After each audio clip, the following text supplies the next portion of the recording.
नमस्कार, बहुत बहुत स्वागत आपका। मैं हूं आपके साथ मनोराज सक्सेना। आज की खबर में हम बात करेंगे देश के सबसे ज्वलंत और बड़े मुद्दे की। बात कोलकाता रेप मर्डर केस की, जिसको लेकर देश भर में आक्रोश है, प्रदर्शन चल रहा है, लेकिन इन सबके बीच में राजनीति भी बहुत तेजी से चल रही है। एक तरफ सीबीआई अपनी जांच को आगे बढ़ा रही है। मुख्य आरोपी संजय रॉय से कई दफा पूछताछ हो चुकी है, उसका पॉलीग्राफी टेस्ट हो चुका है, साइकोलॉजिकल टेस्ट हो चुका है। इसके साथ साथ तत्कालीन जो प्रिंसिपल है यानी कि आरजी कर मेडिकल कॉलेज के प्रिंसिपल, उनसे भी कई राउंड की पूछताछ हो रही है। माना जा रहा है कि जैसे जैसे जांच आगे बढ़ रही, कई बड़े खुलासे भी हो रहे हैं यहां पर। लेकिन मुख्य आरोपी संजय राय को लेकर बहुत बड़ी जानकारी निकलकर सामने आई है, वो मैं अपने दर्शकों के साथ साझा करना चाहती हूँ। संजय रॉय, चूंकि उसका जो साइकोलॉजिकल टेस्ट हुआ है उसमें निकलकर सामने आया है कि गंदी सोच वाली बीमारी से ग्रसित था, यानी कि वो खुद पर कंट्रोल नहीं कर पाता था। अब ये क्या बीमारी है और किस तरीके से इस निर्णय तक पहुंचने की कोशिश एनालाइज के जरिए जो मनोचिकित्सक है वो कर रहे हैं, ये मैं अपने दर्शकों को बताती हूँ। लेकिन इससे पहले आप ये समझिए कि साइकोलॉजिकल टेस्ट होता क्या है।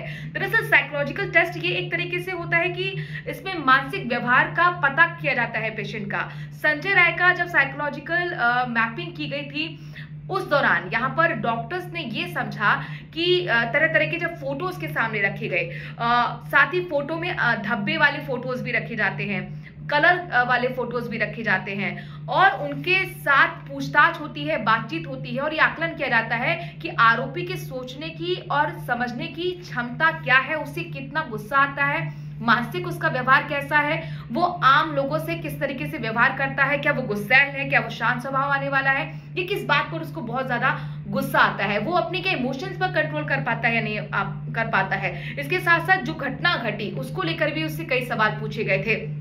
घटना के दौरान वो क्या कर रहा था, ये सवाल किया गया।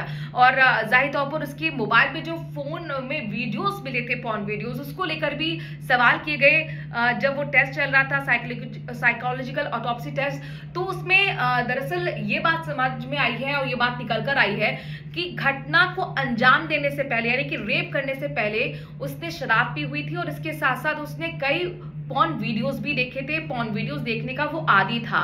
अब आखिरकार किस तरीके की बीमारी है जिसका मैंने आपसे जिक्र किया, ये बहुत समझना जरूरी है। एक्सपर्ट्स ये आकलन कर रहे हैं कि संजय को सेटिराइसिस हाइपरसेक्सुअलिटी नाम की एक बीमारी से वो ग्रसित हो सकता है। अब आप कहेंगे ये बीमारी क्या होती है।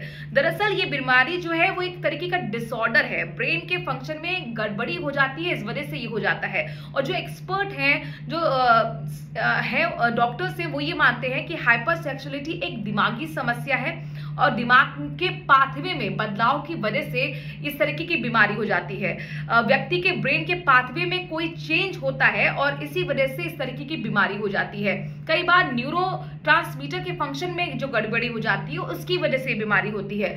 ब्रेन में देखिए 3 चीजें होती हैं, सेरोटोनिन और डोपामाइन, साथ ही नॉरपेनेफ्रिन व्यक्ति के जो मूड है, यानी कि जो इंसान का मूड है, उसको कंट्रोल करने में मदद करती हैं। और ये अगर बैलेंस नहीं रहती, यानी कि संतुलन खो देती हैं, तो कई बार इंसान की यौन इच्छा और व्यवहार प्रभावित भी हो सकता है। अगर न्यूरोट्रांसमीटर के फंक्शन बिगड़ने का जो असर है वो यौन इच्छाओं पर भी पड़ता है और ये हाइपरसेक्सुअलिटी का कारण बनता है। तो ये माना जा रहा है कि संजय राय जो था वो पॉर्न वीडियोस इसलिए देखता था क्योंकि उसे सेटिराइसिस हाइपरसेक्सुअलिटी नाम की बीमारी थी, यानी कि वो अपनी भावनाओं पर, अपने इमोशंस पर कंट्रोल नहीं रख पाता था। और इस तरीके का जो व्यक्ति होता है वो अपनी यौन इच्छाओं को पूरे करने के लिए किसी हद तक भी जा सकता है, वो अपराध भी कर सकता है, वो नए नए तरीके ढूंढता है अपनी यौन इच्छाओं को पूरा करने के लिए। और उसने खुद बात ये कबूल भी की है कि वो रेड लाइट एरिया में भी कई बार जाता था। इसीलिए ये आकलन किया जा रहा है। इसीलिए जो साइकोलॉजी का जो टेस्ट हुआ है, साइकोलॉजिकल ऑटोप्सी, उसमें ये माना जा रहा है कि उसको ये इस तरह की बीमारी हो सकती है। दरअसल यहाँ पे ये माना जा रहा है कि जो इस तरीके के अपराध लोग कर देते हैं उनको इस बात का फर्क नहीं पड़ता कि समाज क्या सोचेगा या आसपास के लोगों को क्या इससे नुकसान होगा। अपराध करने के दौरान और अपराध करने के बाद भी इस तरीके के लोग बहुत ज्यादा इस तरह की घटना के बारे में नहीं सोचते हैं। हालांकि ये जो बीमारी है इसका इलाज भी संभव है अगर टाइमली इसको डिटेक्ट कर लिया जाए। कई बार की काउंसलिंग होती है डॉक्टर्स के जरिए और दवाओं की मदद से इसे कंट्रोल भी किया जाता है। लेकिन अगर इसको डिटेक्ट नहीं किया गया तो कई बार इस तरीके के जो लोग हैं वो अपराध को अंजाम दे देते हैं, जो हमने संजय रॉय के केस में देखा है, क्योंकि मेंटल हेल्थ इसमें खराब होने लगती है। इस तरीके के व्यक्ति अगर यौन इच्छाओं को पूरा नहीं करता है तो माना जाता है कि वो डिप्रेशन में भी जा सकता है।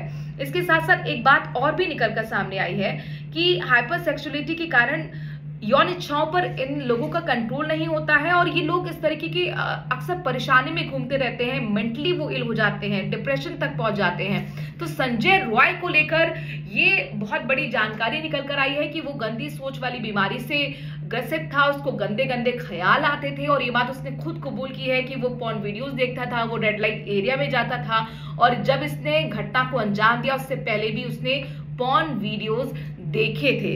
अब ये माना जा रहा है कि जो ये टेस्ट हुआ है, साइकोलॉजिकल टेस्ट, इसमें जो खुलासे हुए हैं जांच में काफी हद तक अब मदद मिलेगी और भी बड़े खुलासे होने की उम्मीद जग रही है।